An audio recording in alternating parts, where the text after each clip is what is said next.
Friends, welcome to కీర్తి వంటిల్లు. ఈరోజు వీడియోలో చికెన్ కర్రీ చిక్కటి గ్రేవీతో చాలా రుచిగా రావాలి అంటే ఎలా తయారు చేసుకోవాలో చూద్దాము.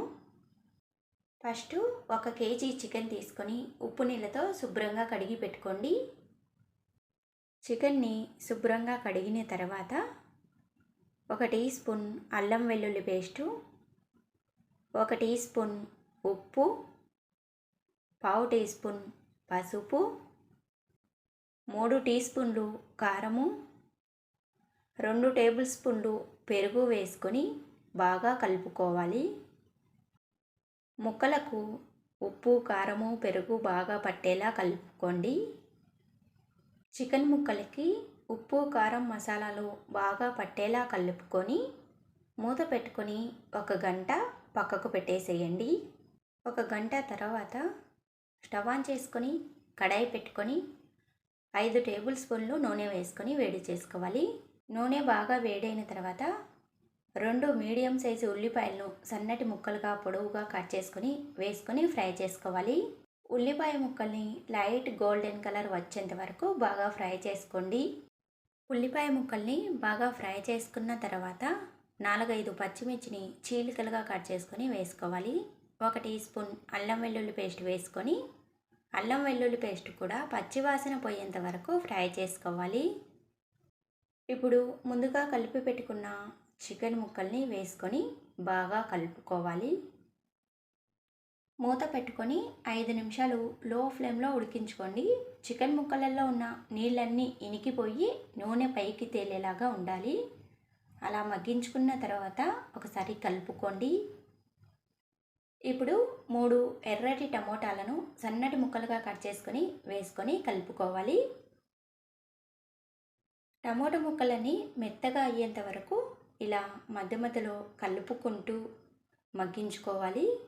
ఇప్పుడు 2 టేబుల్ స్పూన్లు ధనియాలు, 1 టీ స్పూన్ జీలకర్ర, 1 టీ స్పూన్ మిరియాలు, 1 బిర్యానీ ఆకు, 4-5 లవంగాలు, 1 మరాఠీ మొగ్గ, 1 అనాస పువ్వు, చిన్న చెక్క, 2 యాలకులు తీసుకోవాలి. స్టవ్ ఆన్ చేసుకొని మందంగా ఉన్న కడాయి పెట్టుకొని ఈ కడాయిలోనికి ఈ మసాలా దినుసులన్నీ వేసుకొని ఫ్రై చేసుకోవాలి. ఇందులోనే 2 టేబుల్ స్పూన్లు ఎండు కొబ్బరి ముక్కలు, 2 టేబుల్ స్పూన్లు జీడిపప్పులు కూడా వేసుకొని ఫ్రై చేసుకోవాలి. ఈ మసాలా దినుసులు అన్నిటినీ కూడా సన్నటి మంట పైన బాగా ఫ్రై చేసుకొని ఒక ప్లేట్లోనికి తీసుకొని చల్లారబెట్టుకోండి. మసాలా దినుసులు పూర్తిగా చల్లారిన తర్వాత ఒక మిక్సీ జార్లో వేసుకొని మెత్తని పౌడర్లా చేసుకొని పక్కకు పెట్టుకోవాలి. టమోటా ముక్కలన్నీ బాగా మెత్తగా మగ్గిపోయాయి కదా. ఇప్పుడు ముందుగా చేసి పెట్టుకున్న మసాలాను వేసుకోవాలి. అలాగే ముందుగా చికెన్ ముక్కలు కలిపి పెట్టుకున్న గిన్నెలోనికి ఒక చిన్న టీ గ్లాస్ నీళ్లు వేసుకొని గిన్నె మొత్తం ఒకసారి కడుక్కొని ఆ నీళ్లను కూడా వేసుకోండి. మసాలాని చికెన్ ముక్కలకి బాగా పట్టేలా కలుపుకోండి. చికెన్ ముక్కలన్నీ బాగా కలిసేలా కలుపుకున్న తర్వాత చికెన్ ముక్కలు మునిగే కంటే కొద్దిగా ఎక్కువగా నీళ్ళని వేసుకొని కలుపుకోవాలి. చికెన్ ముక్కలు ఉడకటానికి సరిపడినంతగా నీళ్ళని వేసుకోవాలి. నీళ్లు వేసుకొని బాగా కలుపుకున్న తర్వాత ఉప్పు సరిపోయిందో లేదో ఒకసారి టేస్ట్ చూసుకోండి. ఉప్పు సరిపోకపోతే ఇప్పుడు వేసుకొని కలుపుకోండి.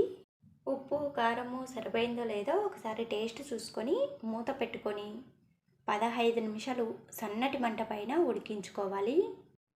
మధ్య మధ్యలో మూత తీసి కలుపుకుంటూ ఉడికించుకోవాలి. 15 నిమిషాలు ఉడికిందంటే చికెన్ అనేది బాగా ఉడుకుతుంది. 15 నిమిషాలు సన్నటి మంట పైన ఉడికించుకున్న తర్వాత చికెన్ ముక్కలు ఉడికాయో లేదో ఒకసారి చెక్ చేసుకోండి. ఇక్కడ నేను చేసిన చికెను 15 నిమిషాల్లో బాగా మెత్తగా ఉడికిపోయింది. ఇప్పుడు సన్నగా కట్ చేసిన కొత్తిమీర చల్లుకొని బాగా కలుపుకొని స్టవ్ ఆఫ్ చేసుకున్నాను. చిక్కటి గ్రేవీతో చికెన్ కర్రీ చాలా రుచిగా ఉంటుంది. ఒకసారి మీరు తప్పకుండా ట్రై చేసి ఎలా వచ్చిందో కామెంట్ చేయండి ఫ్రెండ్స్. Thanks for watching.